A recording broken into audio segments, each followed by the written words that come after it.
Student, तो अब हम देखेंगे यहाँ पे कि किस तरह से simple formulas of the simple compound, जो किस तरह से दोनों कंपाउंड आपस में मिक्स हो रहे हैं, यहाँ पे कंपाउंड बना रहे हैं ना। यहाँ पे जो डिफरेंट एलिमेंट्स है, डिफरेंट एलिमेंट आपस में मिलकर क्या बनाते हैं, कंपाउंड बनाते हैं, जो बाइनरी कंपाउंड होता है। इसमें से सम आयंस गिवन होते हैं और किस तरह से इसको फार्मूलाज को राइट किया जाता है। साथ में स्टूडेंट क्या होता है कि chemical formulas compound constitute the elements in a valency show the below. अब यहाँ पे ये एलिमेंट्स भी है और एलिमेंट्स की जो वैलेंसी है और किस तरह से दोनों आपस में cross over the valency combine हो रही है, आपको एग्जांपल के थ्रू नीचे यहाँ पे below given. Here is the formula of hydrogen chloride. किस तरह से यहाँ पे हाइड्रोजन क्लोराइड है, किस तरह से दोनों एलिमेंट्स जो हो रहे हैं वो कंबाइन होकर न्यू कंपाउंड को डेवलप कर रहे हैं। यहाँ पे जो फॉर्म हो रहा है न्यू कंपाउंड है वो हाइड्रोजन क्लोराइड है। यहाँ पे स्टूडेंट अब यहाँ पे किस तरह से क्रॉस मल्टीप्लाई हो रहा है, हाइड्रोजन है इसकी वैलेंसी 1 है, क्लोरीन है इसकी वैलेंसी 1 है, तो दोनों का क्रॉस मल्टीप्लाई हो रहा है और क्या हो रहा है, फॉर्म हो रहा है कंपाउंड। अब स्टूडेंट यहाँ पे देखेंगे कि हाइड्रोजन सल्फाइड जो है, हाइड्रोजन जो है इसकी वैलेंसी 1 है और सल्फाइड जो है आपको सबसे पहले इसके फार्मूलेज लर्न करना पड़ेंगे, विदाउट आप उसके कंपाउंड को नहीं फॉर्म कर सकते। तो अब स्टूडेंट हम देखेंगे कि यहाँ पे हाइड्रोजन है और सल्फाइड है, तो हाइड्रोजन की वैलेंसी 1 होती है, सल्फाइड की 2 होती है। यहाँ पे क्रॉस मल्टीप्लाई करेंगे तो क्या होगा, H2 और S है ना, इस तरह से फॉर्म होगा और हाइड्रोजन सल्फाइड कंपाउंड बन जाएगा। अब स्टूडेंट जो नेक्स्ट है फार्मूला है वो कार्बन टेट्राक्लोराइड है। तो स्टूडेंट हम सिंबल राइट करेंगे, कार्बन है तो इसकी वैलेंसी 4 है, क्लोराइड है तो यहाँ पे क्या है, इसकी वैलेंसी 1 है। इसी तरह से क्रॉस मल्टीप्लाई होके यहाँ पे कंपाउंड बन जाएगा CCl4। इसी तरह स्टूडेंट यहाँ पे for the magnesium chloride we write the symbol of the cation and first following the symbol of anion. इस तरह से यहाँ पे इसमें चार्ज प्रेजेंट है जो मैग्नीशियम क्लोराइड है।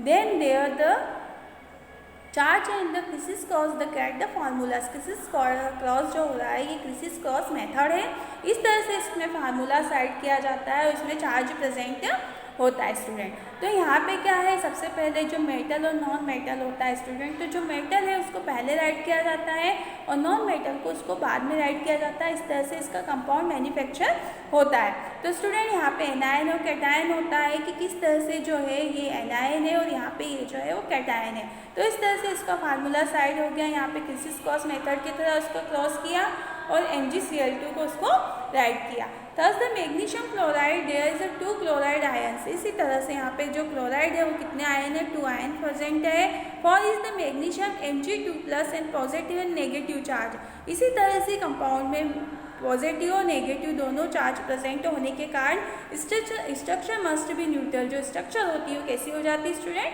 न्यूट्रल हो जाती है।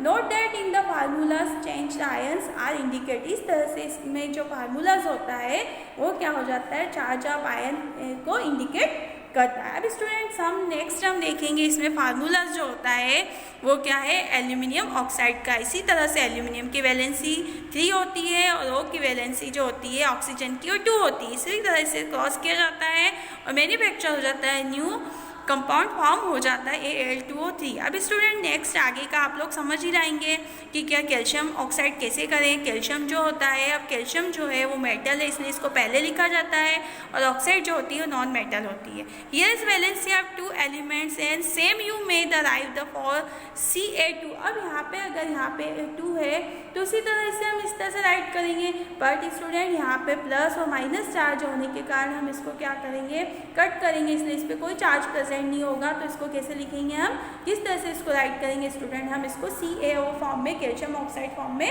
राइट करेंगे, क्योंकि प्लस और माइनस चार्ज के कारण इसकी वैलेंसी जो होती है वो क्या होती है, कट हो जाती है। अब नेक्स्ट हम देखेंगे स्टूडेंट, आपको आगे आपको देखना है, इसमें मैं सिर्फ इतना बताऊंगी, सोडियम नाइट्रेट में पॉलीएटॉमिक होता है, मतलब 3 जो है इसकी वैलेंसी इसके साथ में होती है और पॉलीएटॉमिक होने के कारण जब भी पॉलीएटॉमिक होता है तो उसमें क्या होता है, ब्रैकेट लगाया जाता है। जैसे यहाँ पे कैल्शियम हाइड्रोक्साइड, तो कैल्शियम हाइड्रोक्साइड है, यहाँ पे OH2 है, मतलब क्या है, इसमें पॉलीएटॉमिक है, मतलब बहुत सारे एटम प्रेजेंट है। जो कल अपन ने कंडीशन देखी थी कि यहाँ पे जो कैल्शियम हाइड्रोक्साइड है, मतलब यहाँ पे भी use the same ions in the formulas, here is the bracket, मतलब ये OH है, तो यहाँ पे क्या आएगा, इसको 2 इंडिकेट कर रहा है तो इसमें क्या होगा, ये पॉली एटॉमिक होने के कारण OH ग्रुप प्रेजेंट होगा जॉइन इन 1 कैल्शियम एटम के साथ। इस तरह इसमें क्या होगा, कैल्शियम हाइड्रोक्साइड कब बनेगा और ये पॉली एटॉमिक होने के कारण ये ब्रैकेट में राइट होगा। अब इसके आगे हम स्टूडेंट चलते हैं। ये जो सारे फार्मूले से ये आपको इस तरह से देखना है। अब आपको समझ में आ गए होंगे जो मैंने आपको इतने सारे फार्मूलेज बताए हैं। अब हम नेक्स्ट देखते हैं स्टूडेंट कि molar mass and mole concept. तो मोलर मास क्या होता है student, discuss the concept of the atomic मास। सबसे पहले हम क्या करेंगे, हमने जो एटॉमिक मास के बारे में हम पहले वीडियो बना चुके कि एटॉमिक मास कौन सा मास होता है। वो मास होता है जिसमें हम अगर कार्बन की बात करें तो कार्बन के 12 पार्ट्स में उसको डिस्ट्रीब्यूट कर सकते हैं और 12 पार्ट्स में डिस्ट्रीब्यूट करने के बाद उसमें बहुत सारे एटम प्रेजेंट होते हैं उसमें। तो क्या होता है स्टूडेंट, उसके 1 पार्ट्स को किसी भी एलिमेंट के साथ कनेक्ट करके उसको क्या होता है, उसका कंपाउंड बनाया जाता है। This concept can be extend calculate the molar mass. इसी तरह सारे एटम जब आपस में मिक्स हो जाते हैं तो हम उसका मॉलिक्यूलर मास भी देख सकते हैं। अब molecular mass substance sum of the atomic mass. अब स्टूडेंट हम बता सकते हैं कि atoms is molecular of the substance is there for the relative mass of the molecular expense the atomic mass. Atomic mass की यूनिट क्या होती है स्टूडेंट, म्यू होती है। इसी तरह स्टूडेंट अगर हम बात करें कि यहाँ पे क्या होता है कि बहुत सारे एटम्स क्या होते हैं, all atoms in the molecular of the substance. अब अगर हम देखें कि जितने भी सब्सटेंस होते हैं, मान लो हम ऑक्सीजन है तो ऑक्सीजन को O+, O+, O+, O+, मतलब वो सभी एटम्स आपस में कनेक्ट होकर क्या बनाते हैं, उसका एटॉमिक मास, उस तरह उसका मास बन जाता है। मतलब कहने का मीन्स है ये है स्टूडेंट कि जब सभी एटम का सम होता है, जिससे O है O+O, तो क्या बन जाएगा O2। इसी तरह जितने भी एटम्स की यूनिट आपस में मिक्स हो जाती है, आपस में मिलकर क्या बनाती है, उसको मास में कन्वर्ट करती है, तो वो उसका मॉलिक्यूलर मास होता है। अब स्टूडेंट हम बात करें कि फार्मूला ऑफ यूनिट मास। तो यूनिट मास का जो फार्मूलास होता है कैसे होता है, formula unit mass of substance is a sum of the atomic mass. Atomic mass मैंने आपको बताया था कि किस तरह से एटम जो होते हैं आपस में कनेक्ट होते हैं और आपस में प्लस होकर उसमें क्या होता है, उसमें मास में कन्वर्ट हो जाते हैं। तो यहाँ पे बता रहा है स्टूडेंट कि यूनिट मास जो होती है सब्सटेंस की, कोई भी एनी सब्सटेंस है उसकी यूनिट मास होती है sum of the atomic mass. Atomic mass का जब सम होता है तो वो उसकी यूनिट बन जाती है। Atom in a formula unit in a compound. इस तरह उसके कंपाउंड में आपस में जो मास होता है वो कनेक्ट हो जाता है। Formula unit mass the calculate the same manner as we calculate the molecular mass. इसी तरह जब हम उस मास को जो प्लस करते हैं या कैलकुलेट करते हैं, अभी आपको नेक्स्ट में बताऊंगी कि किस तरह से कैलकुलेशन होता है। जब भी उस मास का कैलकुलेशन होता है तो वो उसका क्या होता है, मॉलिक्यूलर मास होता है। So student, the difference that we use the formula unit in substance whose thus constitute the ions. Example sodium chloride discussed above has the formulas unit sodium chloride mass can be calculated. अब देखिए student, सबसे पहले मैंने बोला था कि जब सारे एटम कनेक्ट हो जाते हैं तो किस में कन्वर्ट हो जाते हैं, उसके मास में, और मास जब कन्वर्ट हो जाता है तो उसका मॉलिक्यूलर मास यूनिट बन जाता है। तो स्टूडेंट अब यहाँ पे देखिए, यहाँ पे क्या है, वो सोडियम क्लोराइड है। तो सोडियम क्लोराइड में सोडियम कितना है, 1 है, बट इसका मास, अब आपको एटॉमिक मास भी याद करना पड़ेंगे।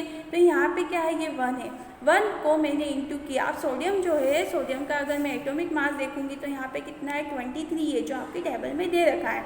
अब यहाँ पे इन दोनों के बीच में, जब ये दोनों जो है एटम के बीच में, यहाँ पे हम प्लस चार्ज लगाएंगे तो ये इसका प्लस चार्ज है। अब क्लोरीन जो है स्टूडेंट, तो क्लोरीन का जो यहाँ पे कुछ भी नहीं है अभी क्लोरीन, तो यहाँ पे हम समझेंगे कि यहाँ पे इसका मास कितना है, 1 है। अब यहाँ पे मैंने क्या किया, इसमें इंटू किया, तो इंटू करने के बाद देखेंगे इसका जो एटॉमिक मास होता है वो कितना होता है, क्लोरीन का 35.5 होता है।